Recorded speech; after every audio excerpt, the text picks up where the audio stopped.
Without any further ado, I want to introduce our opening keynote today, April Wensel. You might know April if anyone here is active on Twitter. I'm amazed at April's ability to facilitate civil conversation on Twitter. That in and of itself is a superpower. And she's really opening this space on how we treat each other in the workspace and how we treat each other in the IT workspace specifically. So we thought that this was a great message that could really be thought-provoking to our community. And so I would love to have April come and talk to you about her enterprise compassionate coding and what it means to treat each other with compassion in the workplace. Thanks.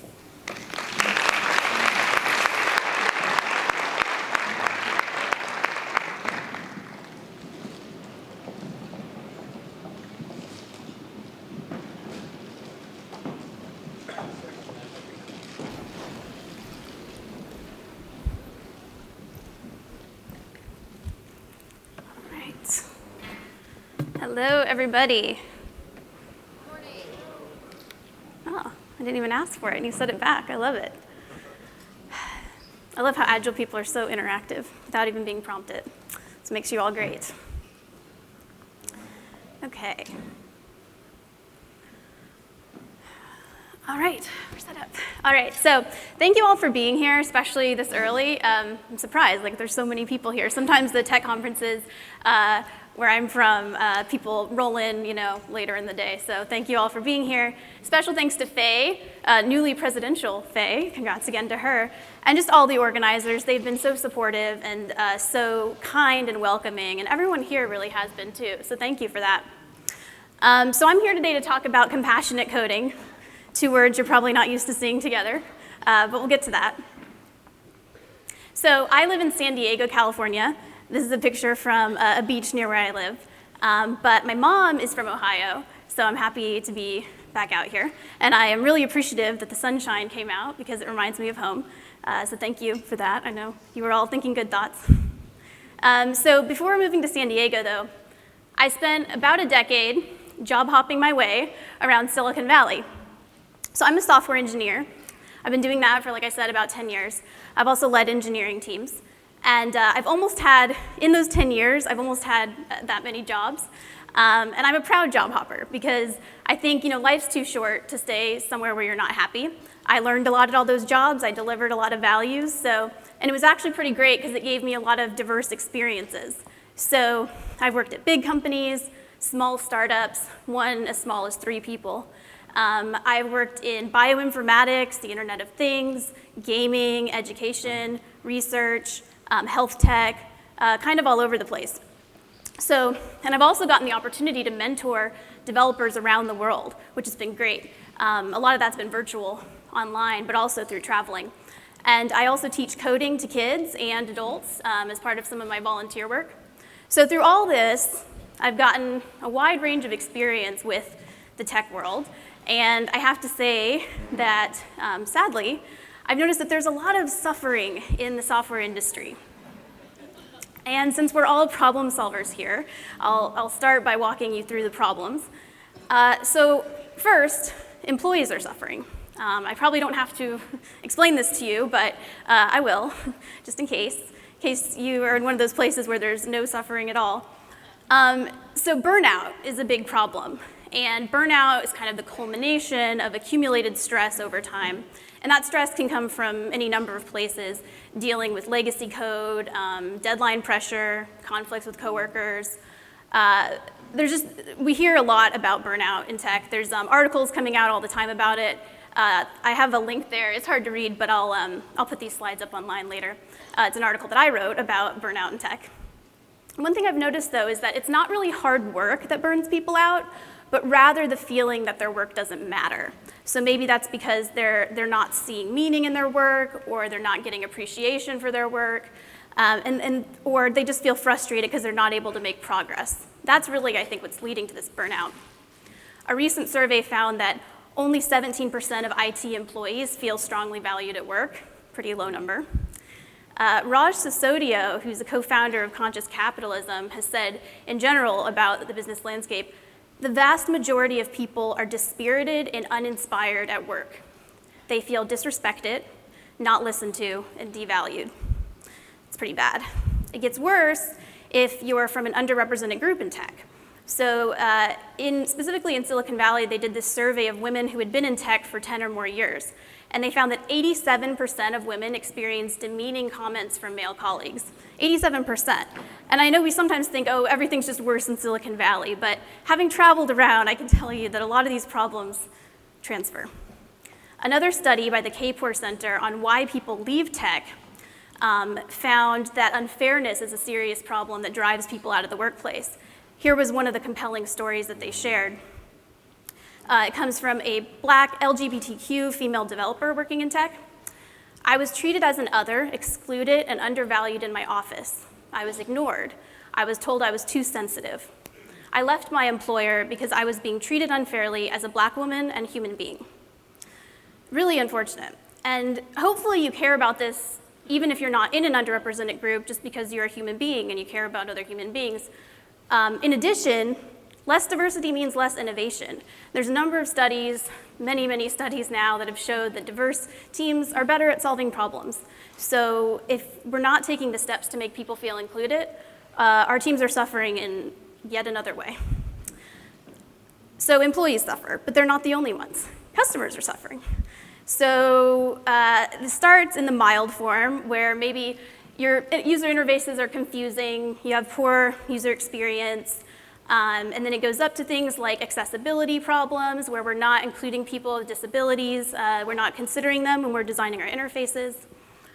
And then you also have this phenomenon of our products are being designed to be engaging, which is sometimes a euphemism for addictive. So it's hard to say what the lasting impact is going to be of having this culture where people are staring at their phones all the time. Which, by the way, I'm appreciative that I can see most people's eyes right now. Like, a lot of times in Silicon Valley, like, everyone's on their laptop typing away, so I appreciate your attention. But yeah, this comes from a music video by Moby, and he's pointing out, this kind of culture that we have. Facebook has been making a lot of headlines about the suffering that they're bringing to the world. So this is an older article. Facebook's year in review brings up tragic events. And they basically, when they first introduced that feature that shows you your year in review, people were seeing really sad things, like one person had lost a child that year, and they had posted about it on Facebook. And so then, here comes the end of the year, they get reminded, oh, look at this great memory of when your child died. It's awful. So that was one. We see articles like, is Facebook making you depressed? Because they're doing studies that show that when we're staring at social media, we're feeling more lonely, we're feeling like inferior because we see everybody's living these great lives that we're not living. And most recently, of course, is the data leak, where Facebook, causes suffering to users by exposing their private data. So our customers are suffering, employees are suffering, and beyond that, our communities in general are suffering. And this will include even people who aren't even using our products. So what do I mean by that? Well, there are some companies who are working on automating, creating self-driving transport trucks, which sounds great from a technology standpoint, right? It's more efficient, and it could save money, all these things. But what they may not be considering is, for example, how many truck drivers are going to be out of jobs with this technology? And not just that, but how many people who work in maybe motels and truck stops? It's going to be disruptive, as we like to speak, but whose lives is this going to be harming? Which is not to say, let's just not innovate, let's not have technology, but more, we need to be having these conversations about the far-reaching impact of this technology we're building. David Byrne, the musician, wrote this great article, Eliminating the Human, and he says that when we create these technologies where we're excluding humans, less real human interaction leads to less tolerance and understanding of difference, as well as more envy and antagonism. Social media actually increases divisions by amplifying echo effects and allowing us to live in cognitive bubbles. And so we see this a lot, where you only associate online with people who already agree with you. And so we're worsening the divisions between people this way. A subtler problem, elite dating apps threaten to make America's wealth gap worse. So there's this dating app out there called The League, and it markets itself as this exclusive dating app where you have to apply to even get into it, and it looks at your LinkedIn job history and where you went to school. And so this article argues that by kind of limiting who you're associating with to your own social class, where it could be, widening this wealth gap between different classes. And perhaps most alarming of all are these occasions where people are using social media to spread hate that translates in sometimes horribly into real-world violence. So this is a list of a partial list of hate groups with large Twitter followings. Comes from this website safehome.org, which writes about this stuff. So from mild suffering to extreme suffering, we see that the software industry, in a lot of ways, is contributing to the suffering of employees, customers, and communities. So I saw this and I thought, well, the common thread here in all of this is just that in software, in general, we really don't care enough about human beings. We're obsessed with efficiency and the technology, and we don't often have, in general, in tech, enough conversations about the human beings that are involved in the process and are affected by the technology we're building. And what's interesting is the bottom line ends up suffering too when we don't consider the humans. So the Application Developers Alliance did this survey of why software projects fail, and the reasons are too small to read here, but basically the ones in the box there are people and planning issues. These are things like deadline, not meeting deadlines, under-resourcing, underfunding, poor management, poor retention. And then the one outside the box is the only pure technical reason, and that's immature dev tools. That's only at 17%, whereas the top one's at 48%. So what we see is that our software projects largely aren't failing for, quote, technical reasons. They're failing for people reasons. So this lack of concern for human beings is really affecting the bottom line. So I realize that I've painted kind of a dark picture here. It's pretty depressing, but I promise we're moving in a more positive direction now. So I don't know about you, but I didn't get into software to suffer or to cause suffering in other people. I got into software to have some fun solving problems and to help people. And I think technology really can do this. Technology can help connect people across the world. Technology can help us educate ourselves, can help us educate children, provides more access to information than ever before. Technology also helps us express ourselves creatively in the workplace and at home, school. And in a very real way, technology can help save lives and alleviate suffering. Medical technology, for example, is a clear example there. So I really like this quote by Sandy Metz, who's big in the Ruby community. She says, "Those of us whose work is to write software are incredibly lucky. We get to use our creative energy to get things done. We produce things that matter." And that's just such a beautiful way of looking at software development. And it really can be that way. And we really can have these workplaces where we're working together collaboratively, effectively, happily even.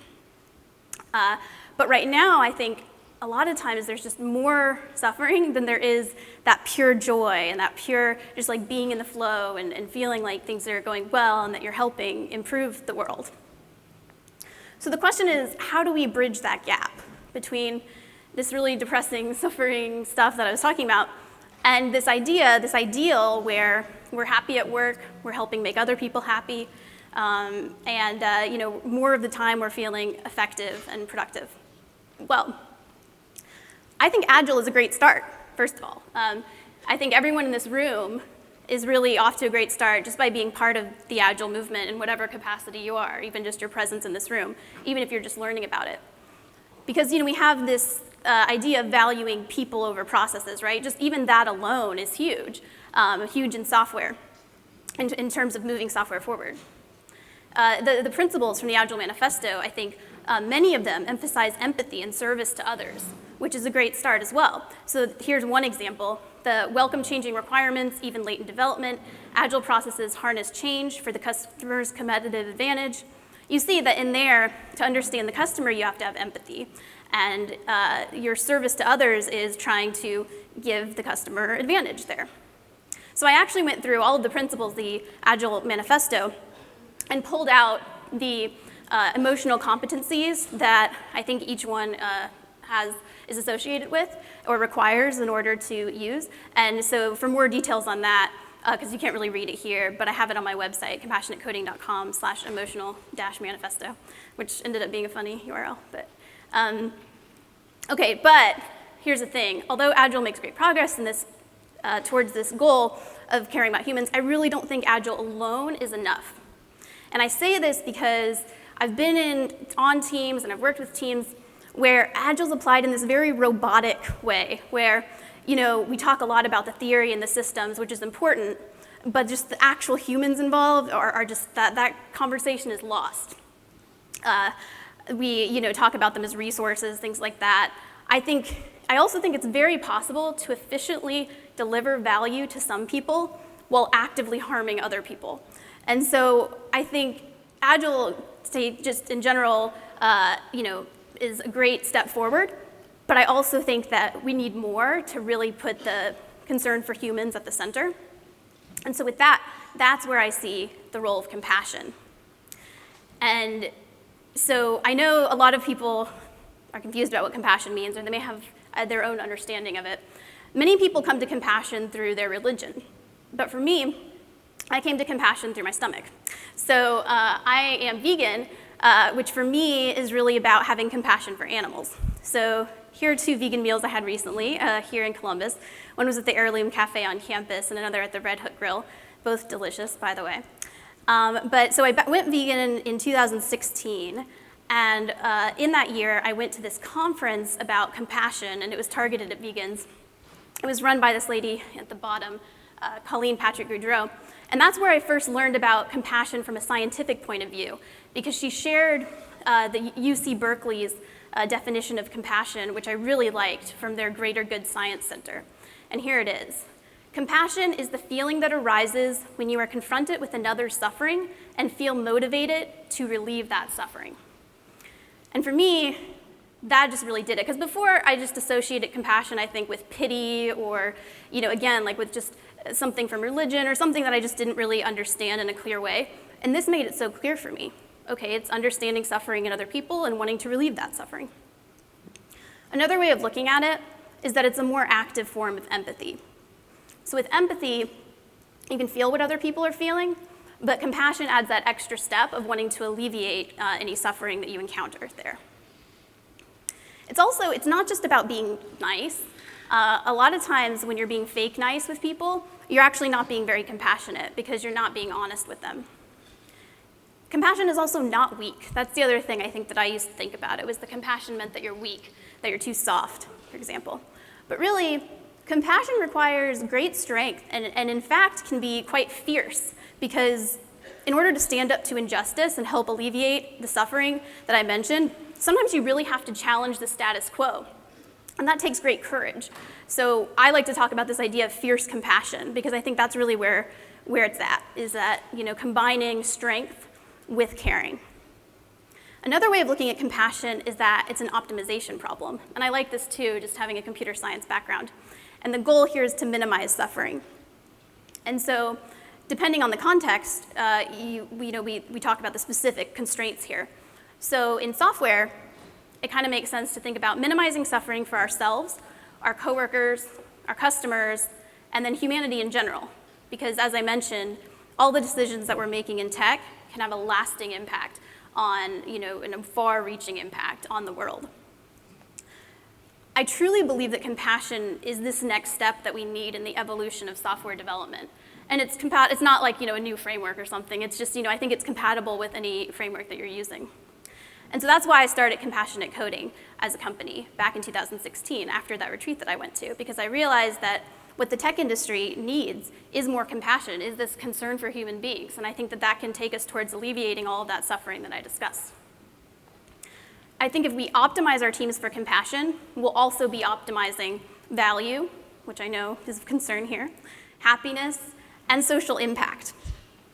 And, okay, back that up, right? Well, there's a great book, Awakening Compassion at Work, and they shared this study that found that compassionate business units, and that was rated as compassionate by the people actually on the team, exhibited better financial performance, and these units realized higher employee and customer retention. So there's a real bottom line value for having compassion in the workplace. I really recommend that book, Awakening Compassion at Work. Dan Miller wrote this book a while ago, No More Mondays, and he wrote, meaningful, purposeful work always translates into value for both you and those around you. And I think compassion helps connect us with that meaning and purpose. Sean Murphy, who wrote The Optimistic Workplace, said, when our brains are opened by positive emotions like joy, we can better see connections and more options to solve work problems. And so I mentioned, compassion can also help bring us closer to happiness at work. And that's why this is important, because it's not just about, let's all just be happy just for the sake of it, which is, has merit on its own, but it will actually help us be more effective in our jobs. So how do you apply compassion to software development? It's a good question, because as I said, you don't usually see those words together. So I want to talk through 3 steps for growing compassion, specifically in software. So the 3 steps in general are slowing down, considering suffering, and relieving or preventing suffering. Pretty clear, pretty simple here, but it's all in the details. So I want to go through examples where we'll talk about growing compassion for ourselves, our coworkers, our customers, and then, again, humanity in general. So, first example. Let's say you made a mistake, and you're going to have to use your imagination, I know, because no one in this room probably has made any mistakes at work. But here are some examples that you can imagine. If you're a developer, maybe you broke the build. Maybe you, if you do other parts of the business, maybe you blew a presentation. Maybe you lost your temper with somebody. Whatever the mistake, as you define it, just call something to mind. Think about what your reaction was when you made that mistake. A lot of times, it's going to look something like this. I'm such an idiot. It's all my fault. And especially in the case of losing temper, I'm a horrible person. I've thought all of these things many times as I've made mistakes throughout my life. The problem is that when we do this, when we beat ourselves up like this, we're actually standing in the way of making progress and getting better and improving ourselves. The alternative is this idea of self-compassion. If we choose self-compassion instead of beating ourselves up, we can improve our emotional state, our relationships, our life satisfaction, our ability to handle negative events, and even our immune system functioning. These benefits come from a book called The Charisma Myth by Olivia Fox-Cabane, another great book. So how do we grow self-compassion? How do we practice that? How do we use the steps that I mentioned previously? So the first step, as always, is slow down. Now, why is this so important? Well, a lot of times our mind is full of anxious thoughts. We're thinking about a lot of things, especially if we just made a mistake. It's just like, oh my God, I'm such an idiot, all that stuff. And so that's like the jar there on the left. Those are all, you can think of the sediment as being all of those anxious thoughts. When we slow down, we give the chance, we give the sediment a chance to settle so that we have more clarity, literally there, but also metaphorically in our head, we have more clarity. I got this metaphor from a meditation class that I took. But you don't always have to meditate officially in order to slow down. You really just need to slow down. It may just mean taking a few deep breaths in the moment. Maybe it is meditation. Maybe it is doing yoga of some sort. Maybe it's going for a walk out in nature. Nature has a huge calming effect. It's really recommended when you're really stressed out. Maybe you do some writing, because writing helps slow us down too. But whatever works for you, just take a moment and slow down. That's step 1. The next step is to consider suffering. And that might mean future suffering or current suffering, past suffering as well. So in the case of you just made a mistake, let's talk about what you might be feeling. So you might be feeling disappointed, embarrassed, angry, ashamed, scared, those feelings. But you may also be feeling human kind of bodily feelings. Maybe you feel tired, hungry, lonely. It's important to think of those too, because we're human beings and we could be feeling all of these things at once. And it's useful to know that. When we name our feelings, it helps create distance from us and the emotion. And so it helps, that alone helps bring more mindfulness to us, and it helps calm us down a bit. So just naming the feelings that you feel can help. And then the next goal is to relieve suffering. So you've made the mistake, you know how you're feeling about it, you know in which ways you're suffering. So how do you relieve that suffering? Well, with self-compassion, the biggest thing here is to speak to yourself as you would a good friend or a puppy. And I mention this because look at those eyes. If this guy broke the build, would you yell at him? Would you say, "You're such an idiot, little puppy"? No, probably not, because you have a heart. And so if you can be that kind to a puppy or to your child or to a good friend, why not be that kind to yourself as well? So the puppy really works for me because I stare into those beautiful little eyes and I'm just everything's gonna be okay. So why beat ourselves up? Why not just treat ourselves better? One thing that helps too is reminding yourself of past accomplishments or challenges that you've overcome, because that will help you remember that this one mistake, this one moment doesn't define you. So I've talked about this system I use called Smile Files, and I keep track of things that make me happy, especially thank you notes from people that I've mentored or past coworkers, retrospective sticky notes from when somebody said something nice about something that I worked on. And I keep these, either pictures of them or actually real stuff at home. And so whenever I have one of these dark moments where I've made some big mistake and I'm feeling bad, or just in general when I'm feeling bad, I have these files that I can go to. So I highly recommend this practice. Also remember that everybody makes mistakes. And as humans, we're all in this together. And so remembering that shared humanity can also help you feel less bad when you do make a mistake, because it happens to everybody. And then, of course, like the prime directive from Agile Retrospectives, we're all doing our best given the circumstances. So when you've made a mistake, it's important too to think about what circumstances contributed to the mistake. And this is not about making excuses, but it's about understanding that it really wasn't all you, because there's so many factors going on anytime you make a decision, anytime something happens in your world, that when you can think about all the factors that contributed, you feel less like it was all your fault, because probably it wasn't. In very few cases was it. You can take responsibility for your role, what you contributed, but also it helps to consider what else was involved. And then, like in a retrospective too, you can make a plan for the future of how you're going to do better. And so I see the self-compassion as working really well with this retrospective framework, especially, but at the personal level. I do personal retrospectives, and I think they're very valuable. Okay, so that's the self-compassion. Now let's talk about your coworkers. So what if a coworker keeps making mistakes? If your immediate response may be something like, "She's so lazy, he's so incompetent," or perhaps worse worse thoughts may fly through your head. So that's our automatic response potentially. I would say a better option is again to slow down. Now in this case, what slowing down does is it helps us avoid the stereotypes and negative biases that we may have in our head about people and why they do what they do. It gives us a chance to step back and really think about it. So while you're slowing down, think about the person's positive qualities. Your coworker, no matter who they are, probably has some positive qualities. I'll say this because there have been difficult coworkers that I've had who have caused some serious strife in my life. But when I take enough distance, I can always find something positive about them. Sometimes it's about reframing their behavior from a positive angle, but there's something positive to think about. And it's useful to do that at this point when somebody does something that bothers you, because it helps set the tone for any future conversations that, oh, this is a good person, and I'm gonna approach them at that level.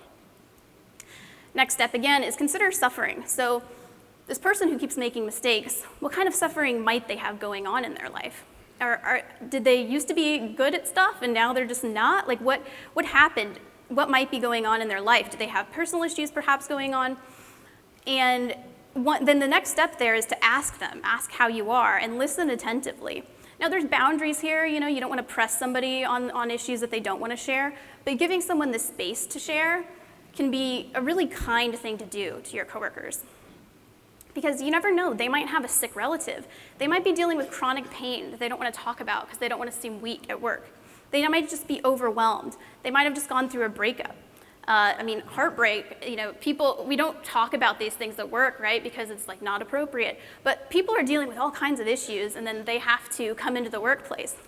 One time somebody broke up with me right before I had to go into work. It was at 8:30 in the morning and I had to be at work at 9. And it was horrible. I was in such a horrible state. And the thing is, we can't just check our emotions at the door. It's not how it works. And when we try to do that, they just fester, and then they come out in really unhealthy ways. So think about what the person might be going through. If they tell you, great. The next step, relieve suffering where you can. So what can you do to provide support if the person does tell you maybe they have a sick relative or they're feeling overwhelmed? Are there things you can do to help them? Because then that could improve the relationship between you and also help address your concerns.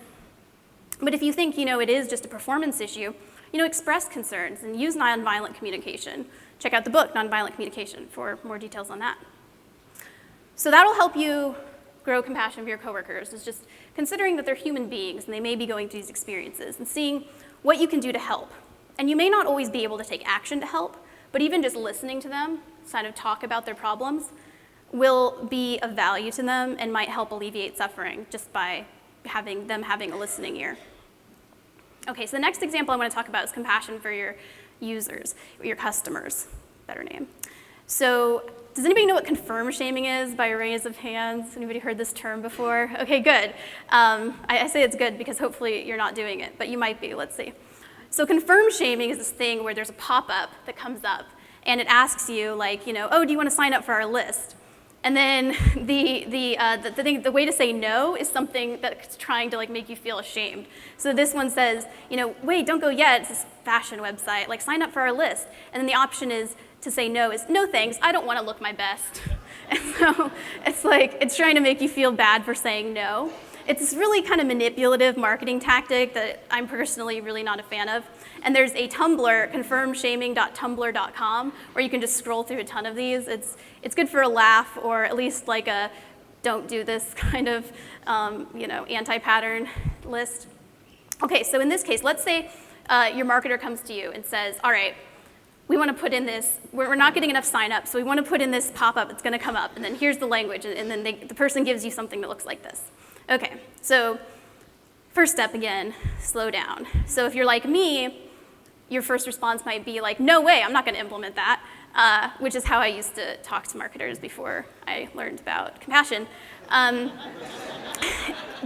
your choice might just be like, oh, I don't think about what I'm implementing, I just implement it, right? And sometimes that is how developers operate, That's not me, but I've seen other developers that's their mode. They're like, it's not my job to worry about that, so I'm just gonna code it.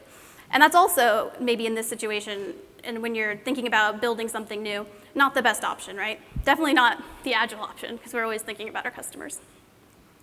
So consider suffering. So in this case, if we implement this feature, one, we know we're gonna interrupt the customer. That's just because it's a pop-up, and it happens when you're trying to leave the page or when you're scrolling through reading. And so it interrupts the customer, which is, causes mild suffering, of course. It could instill shame in the customer, do we really want to tell them that they're not going to look their best if they don't buy our clothes or sign up for our mailing list? Is that really what we want to be doing? So that's the suffering that could be caused in the in the customer. But let's say we decide not to do it, like I was saying that I would probably not want to do it. If I just say, okay, I'm not going to implement that. The marketer might suffer, right? Because they might not hit their targets for signups, and that might cause suffering. So we have to consider suffering, of everybody involved. So then what do we do? How do we prevent suffering in this case? Because either way, there's going to be some suffering, right? And this is where you have to think about it as an optimization problem and think about what matters to you, what matters to your business, what matters to your customers. So there's no easy answers here, but the point is to just consider it, to think about it, to ask these questions. So in this case, maybe you discuss alternative strategies with the marketer for reaching those targets. Maybe you can create a referral program of some sort or partner with a site or something to help reach those targets without causing so much suffering to the customer. And this is that using creativity to overcome that kind of suffering and to solve new problems, to solve the problem in a new way. Okay, let's look at another example. Let's say you're asked to implement machine learning for weaponized drones. Well, so again, slow down, because my response would be, no way, right? That's my response. Other people would say, sure, why not? So consider suffering. In this case, you implement machine learning for these weaponized drones. Someone's going to suffer, probably. Someone may die. Someone might suffer. If you don't do it, other people may die, right? There could be suffering in that way. Either way, there could be suffering. So it's a pretty tough situation, right? What do you do? How do you prevent suffering in this case? And again, there are no easy answers here. Because if you decide to do it, like I said, somebody could die. If you decide not to do it, somebody else might die. Well, this comes from the headlines recently because a dozen Google employees were faced with this choice, and they decided to quit. A dozen of them did. They quit over a military drone project because Google was going to provide machine learning support for these drones. But what would you do, right? And again, like I said, it's not an easy answer because it really depends on your values and how you think and how you view your work and all of that. So what's important is knowing those core values, is knowing what matters to you in terms of like when you have these difficult decisions to make, where your values fall, and then you can make decisions that are consistent with these core values. And that's important for a number of reasons, because when we make decisions that are not consistent with our core values, that causes suffering in us. So, I mentioned that I'm vegan, and that's because that is my way of living within my core values.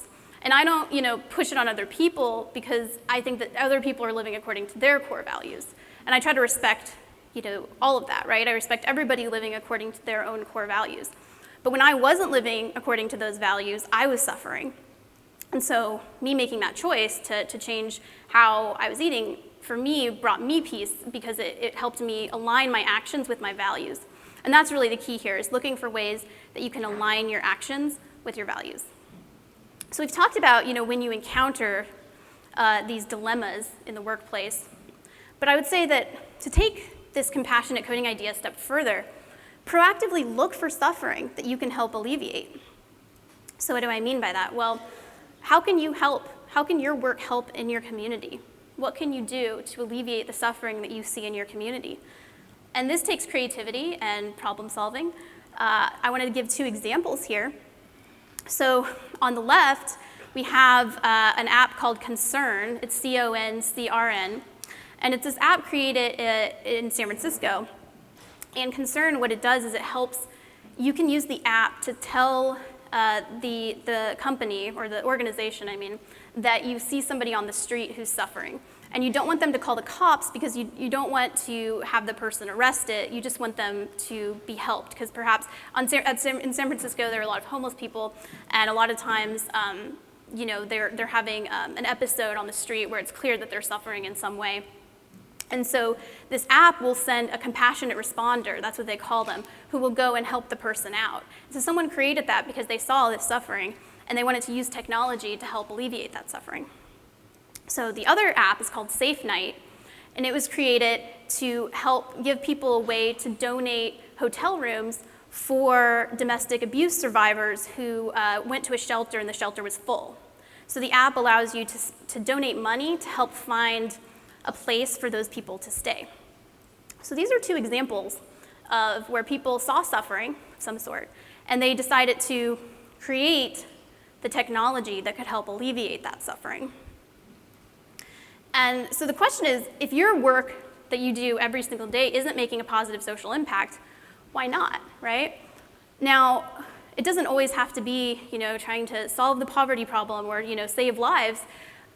It can be, there's all kinds of ways to make social impact, to empower people, to help people be creative, to bring joy to people's lives. Social impact has a number of different, ways, like a limited number of ways to make a positive social impact. So probably most of your companies are making a positive social impact in some way. And so the question is really about how can you do more of that? What can you add to alleviate even more suffering?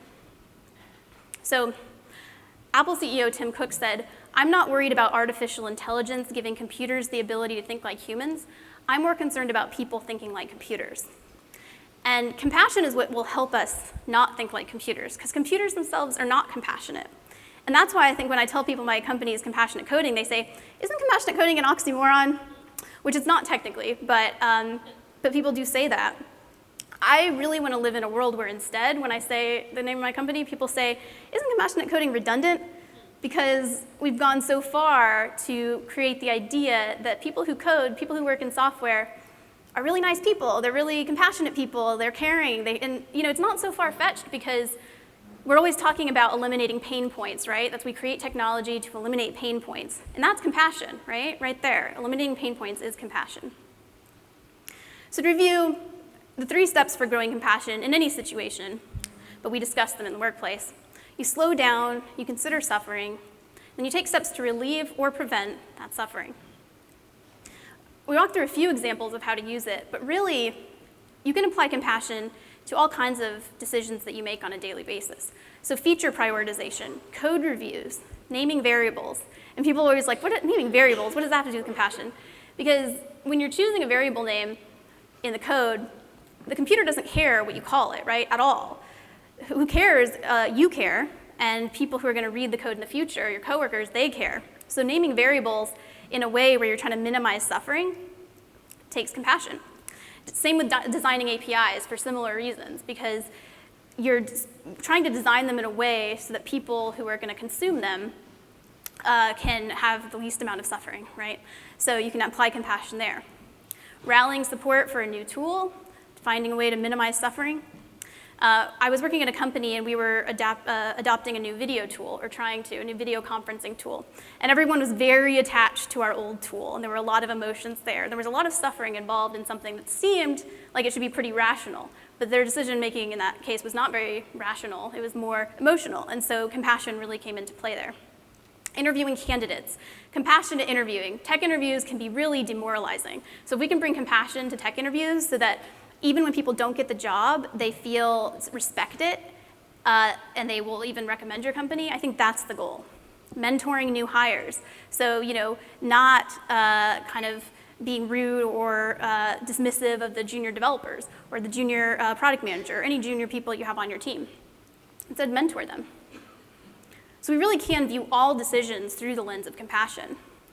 Sometimes we have this thing of asking, what's the agile choice here? What's the lean choice here? I'd really like to add to that collection, what's the compassionate choice? Because I think a lot of times it will help lead you in the right direction there. I'll also say that I know that this seems like it takes a lot of effort, but compassion really does get easier with practice. And it's worth it because it helps bring you peace of mind. So a great place to practice is when you're in traffic, because, road rage is like a well-known phenomenon for a good reason, because people are in a rush, and it's a place of great suffering on the road. And so it's a great opportunity, though, most suffering is an opportunity of some sort, to practice compassion. So when somebody cuts you off, or if somebody's going too slow, think about, again, slow down. Maybe literally in the car, but also mentally. Instead of, cursing them out in your head, think, maybe they did that because they're trying to rush home because they have a sick child, or maybe they're on their way to the hospital even, or, maybe they just had a rough day, or maybe they're tired and they didn't see me there, whatever. And that's really what compassion is, just remembering they're a human being. And then maybe you won't get so angry. So if we can take these steps, practice compassion, do these sorts of things, we'll find that we'll have more successful projects, we can have happier employees, and we also will have happier customers, which are all great things. And I think, these are all great things from a practical point of view. This is kind of why we do business, right? We want to accomplish these goals. But I think that there's really something larger here going on that's worth talking about. So in this great book, 12 Steps to a Compassionate Life, Karen Armstrong writes, if it is not tempered by compassion and empathy, reason can lead men and women into a moral void.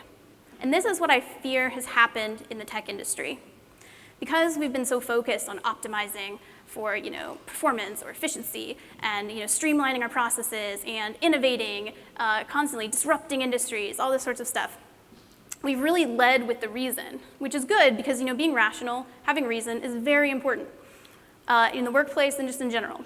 However, if we don't temper it with that compassion and empathy, that kind of softer side, so to speak, then we have this moral void. And I think a lot of times that's what we have. We talk about, technology's neutral, I don't have to worry about this. And well, on some level, you can make that argument that the technology itself can be used for good or evil, it can be used to harm or to help. we also encode certain things in our technology that do have an impact one way or the other. And right now, as I talked about at the beginning, we really do see a lot of times it's causing more suffering than it needs to be. And I say this and you may be thinking, there's so much suffering in the world. Like there's so much. There's the part that I talked about in software, but really beyond that, people are hungry. People are dying. People aren't getting proper medical care. I mean, there's so much suffering in the world. And that's the thing that happens when you tap into compassion is you realize like, wow, if I really open my eyes to it, there's suffering all around. And it can be overwhelming for sure. Compassion fatigue is this phenomenon where you feel so much compassion and you are trying to help people so much that you burn out. It's another form of burnout, is compassion fatigue. And there's a real danger of that. One thing that helps is self-compassion, self-care, making sure that you're taking care of yourself. But I also think it's important to remember that although there's so much suffering, that also means that there's so much good that you can do on a daily basis to help alleviate that suffering.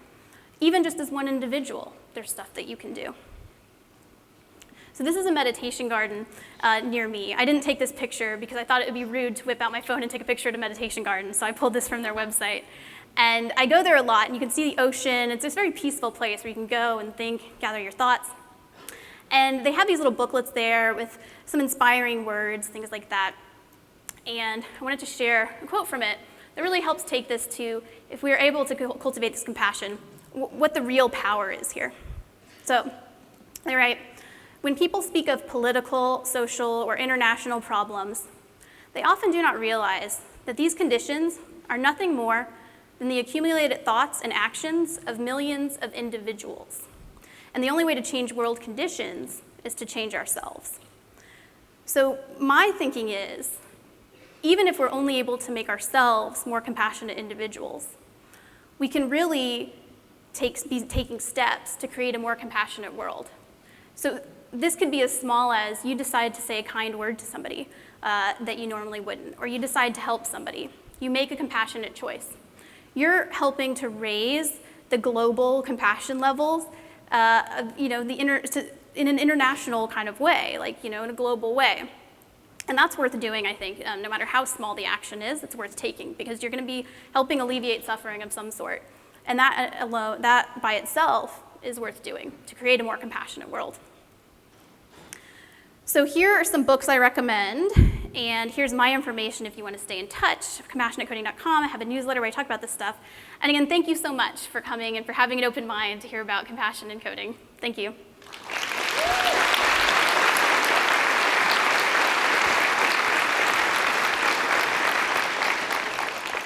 So I will take questions if anybody has any. I think we have somebody to help with the mic. But my vision's not great, so I won't be able to see all the hands unless you wave vigorously. Any questions? Concerns? Challenges? Heckling? Way back there. Oh, good. That looks very nice. It's another sunset picture I took, by the way. Hi.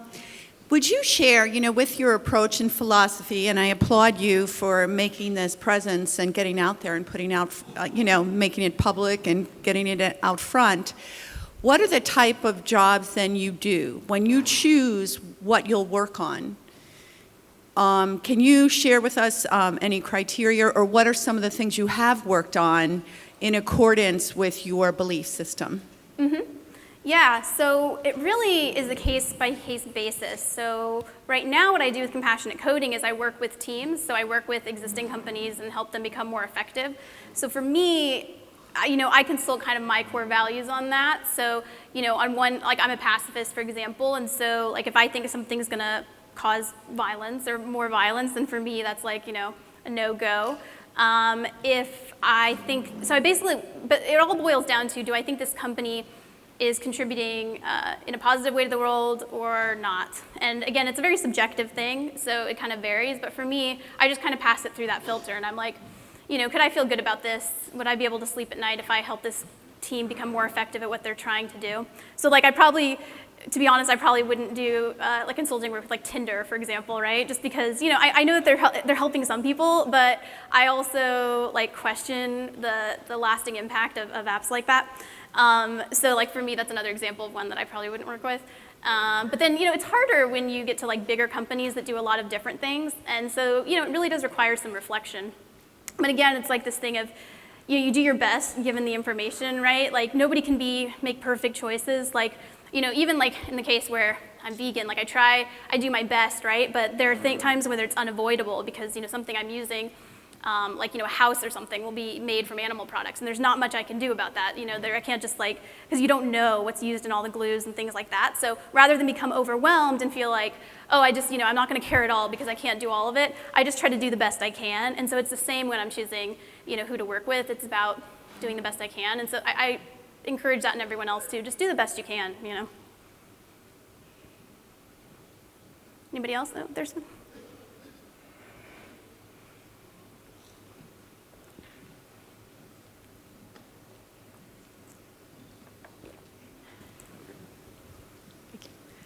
Compassionate behavior can sometimes be seen as weakness. Yes. Do you have any examples of the trade-offs and how you've handled that? Can you say the last part again? Yeah, do you have any examples of the trade-offs and how you've handled that? Oh, the trade-offs, yeah. So it's very true that it can be seen as weak, and especially like as a woman, right? And as somebody who, you know, is like a feminine woman, and, you know, by my definition of that, it is a risk, right, for me to be talking about compassion. It's like, oh, April's just, you know, does soft talks, and that's just, you know, whatever. And so there is a definite risk there that I take even just in talking about this stuff. But the trade-off, like the benefit for me is that it's just, again, it's just so important to my value system now that I can't not do it. So it's like, it's so important to me. And so the way that I balance that out is I'm pretty assertive as well. So I didn't get into it in this talk, but in the past I've been called abrasive and all that stuff that women often get in the workplace. And so I'm able to combine this kind of abrasiveness, but really it's just assertiveness, with my compassion. And so that's, you know, I talked about this idea of fierce compassion. And so that's really how I see it, is I'm very vocal about my beliefs and what I want to, you know, what I want to improve in the world. And, you know, even on Twitter, Faye mentioned I'm pretty active on Twitter. It's very true. And I try to be compassionate there. And again, I'm not always perfect, but I do my best, and I try to get better when I can. But there, you know, I will be assertive, and I will point out when somebody is, you know, when I feel like they're advancing injustice and they're supporting injustice. I will be, you know, I'll be assertive, but I'll also be compassionate. And so I think that's really how I balance it out, is like this fierceness and compassion, and I think they're fully compatible. There's one back there.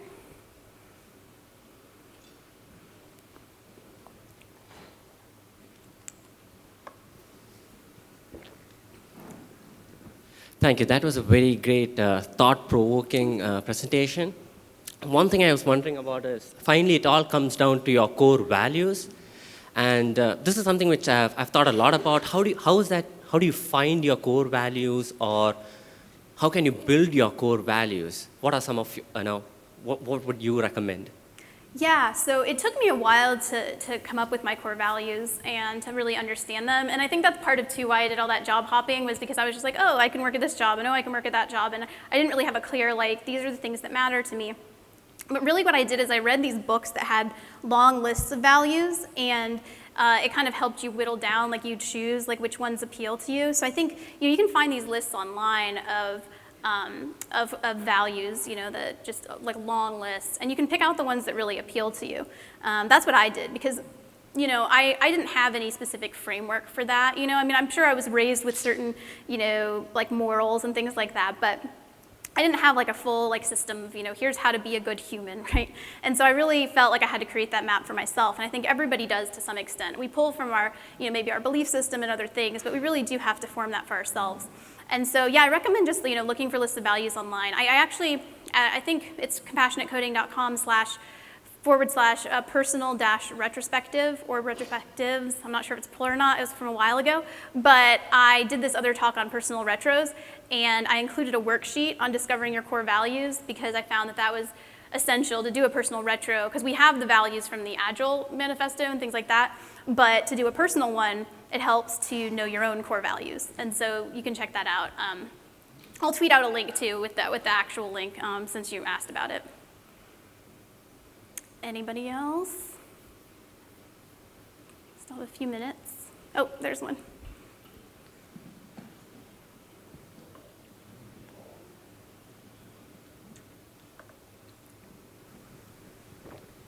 Hi, thanks for your talk. Thank you.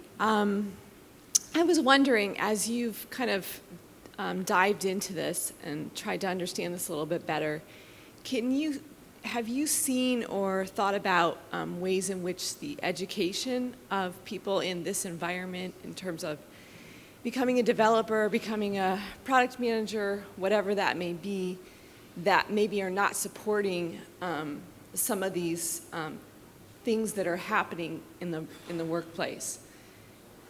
Yeah, so I think, if I'm understanding you correct, so about how to learn about these compassion sort of things while, like, during training, or like when you're educating yourself in these roles, is that like about right? Like how to learn about how to, okay.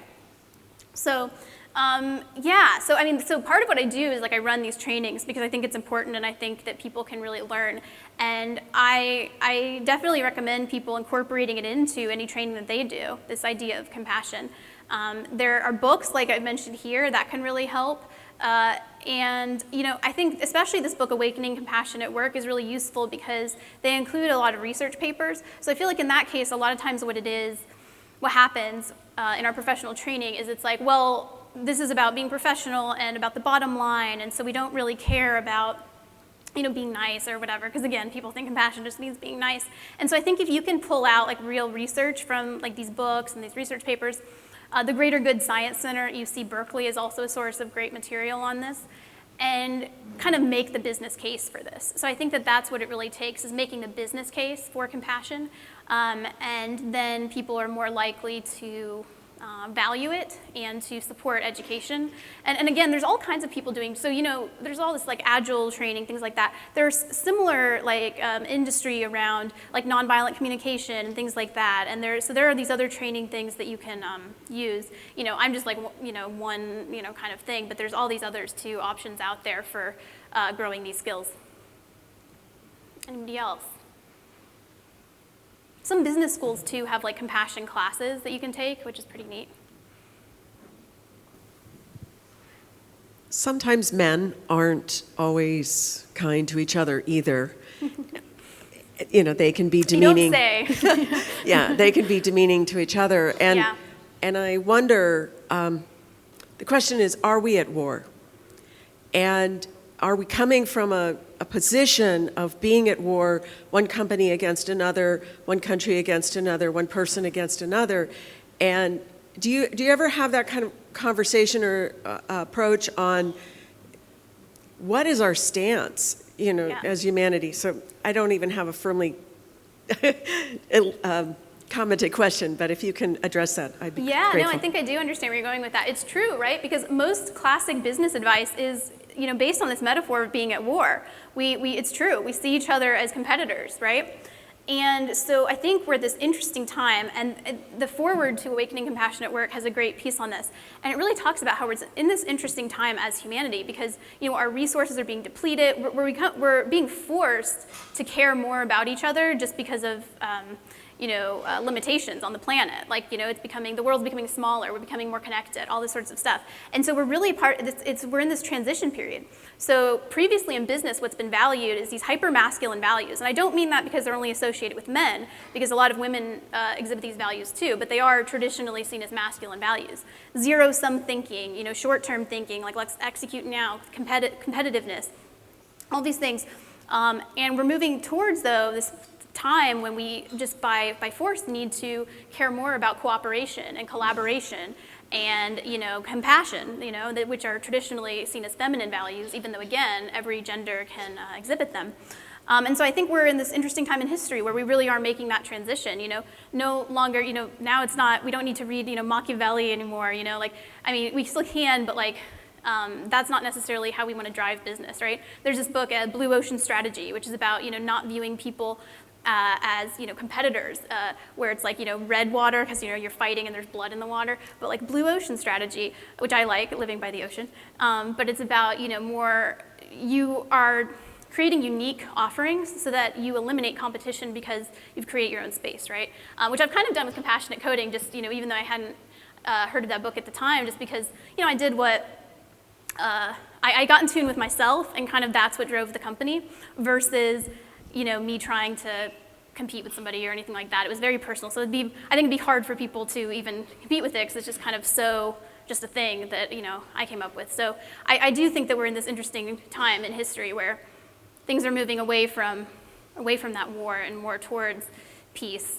And it doesn't always seem that way because things are tense and things can be violent, but that's part of a healing crisis. Sometimes things get worse before they get better, and I think that's kind of what we see happening in our country, in the world, in business, and all of it, really. But I'm optimistic because I really do think things are moving in more towards that compassionate direction. Here's one up front. I might hear you if you shout it, and I can repeat it. First of all, I applaud you for speaking your truth. Thank you. So you're obviously giving training sessions. Thank you. For the benefit of the room. Yeah. Thank you. So you're obviously giving training sessions. So in your day-to-day work life, when you're with a team, besides being like a shining example for people, are there specific sort of events you do or exercises to cultivate compassion within your team? Yeah, so they're great. There's a list of these, of little compassion exercises freely available at the Greater Good Science Center at UC Berkeley's website. But they're interesting ones, like there's compassion meditations where you kind of think about somebody and you wish them well, like over and over again in your head. Like that's a good way to cultivate compassion. But in the workshops, what we do a lot is like role-playing type exercises, where we talk through a contentious kind of conversation and then how to translate that into a more compassionate conversation and just give people practice doing that.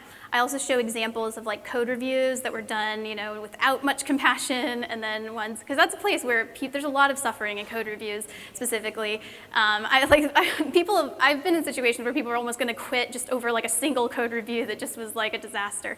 So that's one. I show examples. There's these visualization things you can do too, which some people think are cheesy, but I think they can really help. Like if you think about somebody as a child, or think about them like when they were a child, or like when they're very old, like on their deathbed, it helps you remember their humanity, and it's kind of that alone can help open your heart inside enough that you can be more compassionate when you talk to them. And so, these are just examples, but yeah, the UC Berkeley website, the Greater Good Science Center, they have all these exercises, and they're really useful, I think. But yeah, so we do that sort of stuff in the trainings and the workshops. So I mostly work with teams, but I do some public workshops too, and we do these exercises. It's fun, and I think, again, it's all about practice. And like I said, I think even when you're in the car, that's a great time to practice too, because there's so much suffering. But there's so much suffering, like even when you're in line, you can think good thoughts about the people around you. There's no shortage of opportunities to practice compassion. Anybody else? Almost at time. Well, I am on Twitter actively, as Faye mentioned, at April Wensel and at Compassion Code. Because of Twitter limitations, it's at Compassion Code. But here's my email too. So if you have any questions that you think of afterwards, feel free to reach out. I'm going to stick around for a few minutes too. So thank you so much.